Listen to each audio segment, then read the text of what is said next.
100 बीमारी का एक ही इलाज है कि कमल के फूल की बटन दबाइए और चमत्कार देखिए।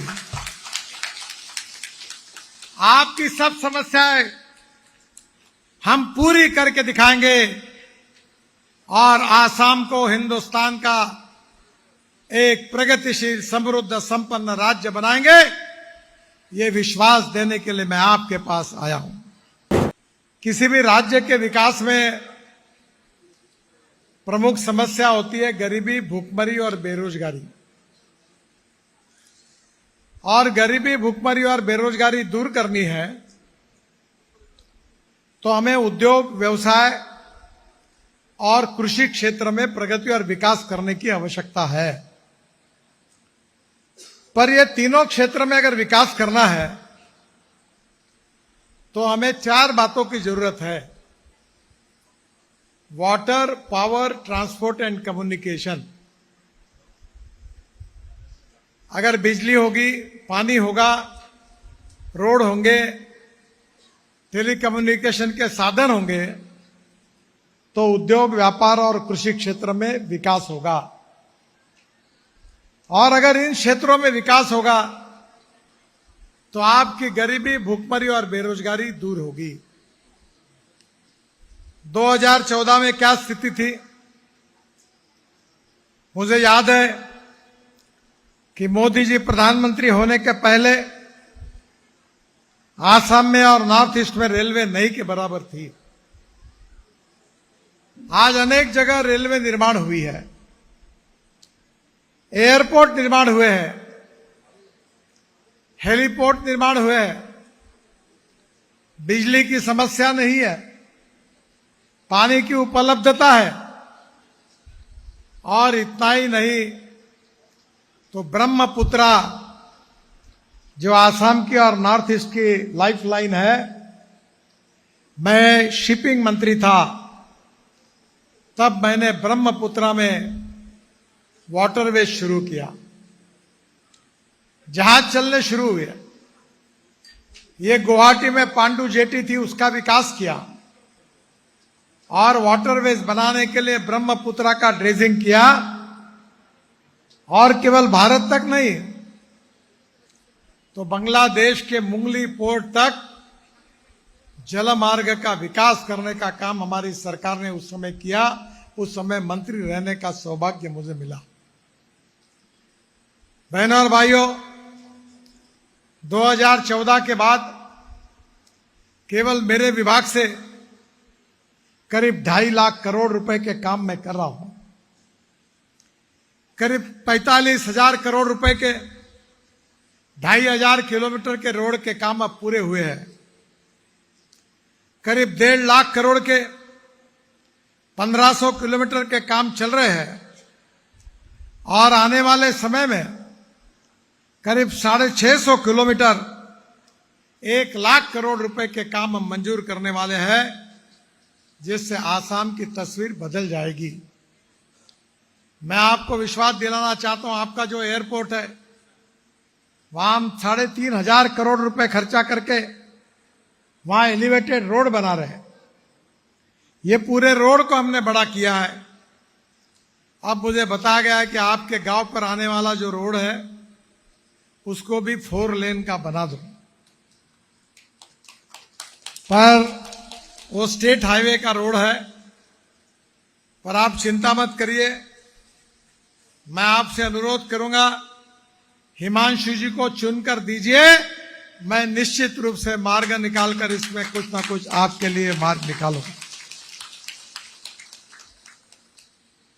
मुझे विश्वास है कि आसाम में जो मैंने एक एक काम किए, बिलासीपारा गुवाहाटी तक 4 लेन मार्ग 8,500 करोड़ रुपए का काम है। अक्टूबर 2027 में पूरा होगा। यह Jogighopa multi modal logistic park के लिए एक फीडर कॉरिडोर के रूप में काम करेगा।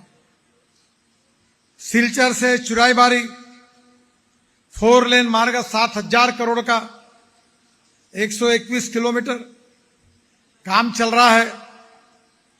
दिसंबर 2028 तक पूरा हो जाएगा। बराक नदी पर 4 लेन के 3 नए पुल हम इसमें बना रहे हैं। पंचगांव बदरपुर में बाईपास निर्माण कर रहे हैं और आसाम और त्रिपुरा का बीच में एक बेटर कनेक्टिविटी मिलेगी। गुवाहाटी में 7,000 करोड़ रुपए खर्चा करके हम रिंग रोड बना रहे 6 लेन, जो गुवाहाटी शहर के ट्रैफिक के दबाव को कम करेगा और बाहरी क्षेत्र को कनेक्टिविटी बढ़ाने के लिए उपयोगी होगा। बेहटा चरियाली से नरेंगी होकर सोनापुर तक 55 किलोमीटर ग्रीनफील्ड हिस्सा है, यानी नया हाईवे बना रहे, रोड नहीं है भी वहां, और शहर में प्रवेश किए बिना ट्रैफिक को वैकल्पिक मार्ग मिलेगा। रिंग रोड सिलीगुड़ी, सिलचर, शिलांग, जोरहाट, तेजपुर, जोगिदोपा, बरपेटा जैसे प्रमुख शहरों को जोड़ने का काम भी करेगा। इसका काम शुरू हुआ है। नुमालीगढ़ से गोपुर तक हम ब्रह्मपुत्रा के अंदर एक टनल बना रहे 18,000 करोड़ रुपए की, उसको मंजूरी मिल गई है और इसमें अंदर से रोड भी होगा और रेलवे भी होगी। और ये जो टनल है 12.5 किलोमीटर की ट्विन ट्यूब टनल, जो कम से कम 223 किलोमीटर की दूरी को जो 6 घंटे लगते थे, वो नुमालीगढ़ से धोपुर जाने के लिए अब केवल आधा घंटा लगेगा, केवल आधा घंटा। फिर काजीरंगा राष्ट्रीय उद्यान में हम 7,500 करोड़ रुपए खर्चा करके 4 लेन एलिवेटेड रोड ब्रिज बना रहे पूरा ऊपर के ऊपर, उसका भी काम शुरू हो रहा है। गुवाहाटी से बारापानी से सिलचर तक 25,000 करोड़ रुपए का 167 किलोमीटर रोड को हमने मंजूरी दी है, जो गुवाहाटी से सिलचर तक पुराने मार्ग में जो लैंडस्लाइड और घंटे में जाम रहता था वो दूर होगा और 50 किलोमीटर की दूरी कम होगी।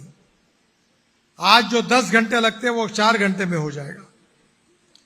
श्रीरामपुर से गुबरी तक 4 लेन 7,000 करोड़, यह काम दिसंबर 26 में पूरा होगा। नुमालीगढ़ से डिब्रूगढ़ 6,000 करोड़ अगस्त 2026 में पूरा होगा। तमलोंग से माहुर 3,300 करोड़ दिसंबर 26 में पूरा होगा। आसाम से मणिपुर जोड़ने का वैकल्पिक मार्ग होगा। सिलचर से वैरगंटे 4 लेन 3,000 करोड़, यह अक्टूबर 2024 में पूरा होगा। डबोका से लाहौरी जान 2,400 करोड़ रुपए, यह भी 2026 में पूरा होगा। सिलचर से जीरीबाम 2,200 करोड़ रुपए का, यह भी काम 2028 में पूरा होगा। इसमें 4 लेन टनल भी है, 3 आरओबी भी है। कंडोली जान गांव से ओयान तक 1,800 करोड़ 2027 में पूरा होगा, जो आसाम और अरुणाचल की कनेक्टिविटी को बेहतर करेगा। नरिंग बंगलो, जटिंगा, हरगांजाओ, ये 4 लेन मार्ग है, 2,000 करोड़ का जून 2026 में पूरा होगा। हमने मेरे ही कार्यकाल में ब्रह्मपुत्रा पर 13 ब्रिजेस बनाए आसाम और नॉर्थ ईस्ट में। घुबरी फुलवाड़ी के बीच ब्रिज का निर्माण 5,000 करोड़ सितंबर 2028 में पूरा होगा। माजुली आइलैंड में मैं सोनवाल जी के प्रचार में गया था, वहां मांग की गई वो ब्रिज 1,000 करोड़ का हम बना रहे, वो भी मार्च 2027 में पूरा होगा। जोगिदोपा में 750 करोड़ का हम ब्रिज बना रहे, वो नवंबर 2026 में पूरा होगा। जोगिदोपा में जो एमएमएलपी है 800 करोड़ का, उसका भी ऑपरेशन चालू हुआ। और सबसे खुशी की बात है कि आसाम में कामाख्या मंदिर को रेलवे स्टेशन से जोड़ने के लिए मैं अब रोपवे के निर्माण कार्य को भी मैंने मंजूरी दी है, वो भी शुरू होगा और स्टेशन से 7 मिनट में ऊपर आप पहुंच जाओगे माता जी का दर्शन करने, ये भी सुविधा हो जाएगी। मैं कुछ नए काम भी आपके लिए करने वाला हूं। ये जो हवाई अड्डा है, यहां से 3,500 करोड़ मीटर का करोड़ का 22 किलोमीटर नया एलिवेटेड रोड बना रहा हूं आपके नजदीक, अभी जहां से मैं आया हूं। लोकप्रिय गोपीनाथ बारडोली इंटरनेशनल एयरपोर्ट से सीधा आप बाहर के बाहर निकल जाएंगे। मोहपुर से कुलाजन तक 15,000 करोड़ रुपए खर्चा करके 174 किलोमीटर रोड, जो वर्तमान NH 15 पर यह रास्ता 2 लेन का है, वो कई आबादी वाले क्षेत्रों से गुजरता है। अब उसके लिए यह नया 4 लेन एक्सेस कंट्रोल सड़क हम 100 किलोमीटर की स्पीड की होगी और ये गुवाहाटी के लिए एक वरदान होगा। इसके साथ गरबहाड़ा चारियाली गुवाहाटी 9,000 करोड़, इसको भी जल्दी हम मंजूर करेंगे।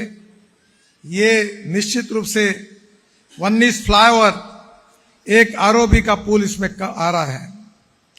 बसनघाट मोरीगांव बुरागांव 3,500 करोड़, इसको भी हम जल्द शुरू करेंगे। खारूपेटिया और ब्रह्मपुत्र का पुल भी इसमें है। ये जो आसाम बदलेगा, मैं आपको विश्वास देना चाहता हूं कि आसाम का रोड नेटवर्क आने वाले 3 साल में अमेरिका के राष्ट्रीय राज्य मार्गों के बराबर होगा। ये विश्वास मैं आपको देना चाहता हूं। पर ये सब काम क्यों हुआ है? इस काम का श्रेय मुझे नहीं है, इस काम का श्रेय हेमंत जी को नहीं है, इस काम का श्रेय मोदी जी को नहीं है। इस काम का अगर श्रेय है तो मेरे सामने बैठी हुई आसाम की जनता को है। अगर हम आप हमको अगर चुनकर ही नहीं देते तो हमारी सरकार नहीं आती, मोदी जी प्रधानमंत्री नहीं बनते और मैं नेशनल हाईवे का मंत्री नहीं बनता, तो काम कहां से करता? यह आपके समर्थन के कारण, आपके विश्वास के कारण आसाम की तस्वीर बदल रही है। आसाम में उद्योग व्यापार क्षेत्र में हम विकास करेंगे, युवाओं को रोजगार देंगे, ब्रह्मपुत्रा को बाढ़ मुक्त करने का भी हमने संकल्प किया है और आने वाले समय में आसाम के गांव, गरीब, मजदूर, किसान का कल्याण करेंगे। हम आसाम की तस्वीर को बदलना चाहते हैं और इसीलिए मैं आज आपके पास ये अनुरोध करने के लिए आया हूं कि हमारे लोकप्रिय उम्मीदवार हिमांशु शेखर कमल के फूल का निशान लेकर खड़े हैं। 100 बीमारी का एक ही इलाज है कि कमल के फूल की बटन दबाइए और चमत्कार देखिए। आपकी सब समस्याएं हम पूरी करके दिखाएंगे और आसाम को हिंदुस्तान का एक प्रगतिशील, समृद्ध, संपन्न राज्य बनाएंगे। ये विश्वास देने के लिए मैं आपके पास आया हूं। बहनों और भाइयों, भारतीय जनता पार्टी किसी जात, पंथ, धर्म, भाषा के विरोध में नहीं है। अनेकता में एकता, यही हमारी विशेषता। हमारे देश में जो विदेशी नागरिक आते हैं बाहर के देश से, क्या उनको मतदान का अधिकार मिलना चाहिए? क्या उनको वोटिंग राइट मिलना चाहिए? और वो यहां आगे आएंगे तो आपका क्या होगा? और इसलिए हमारे संविधान ने मार्गदर्शन किया है कि जो विदेशी नागरिक आएंगे उसमें से जो सिख है, हिंदू है, बौद्ध है, जैन है, वो निर्वासित है और उनके लिए कोई देश नहीं है। पर जो बाकी विदेशी नागरिक है वो गैर कानूनी रूप से हमारे देश में नहीं आ सकते। कोई भी देश उनको अलाउ नहीं कर सकता। और इसलिए मैं आपसे अनुरोध करने के लिए आया हूं कि आसाम को बचाना है, देश को बचाना है, आसाम का विकास करना है, देश का विकास करना है। और इसीलिए भारतीय जनता पार्टी को चुनाव में पूरी मेजॉरिटी के साथ आपको जिताना है।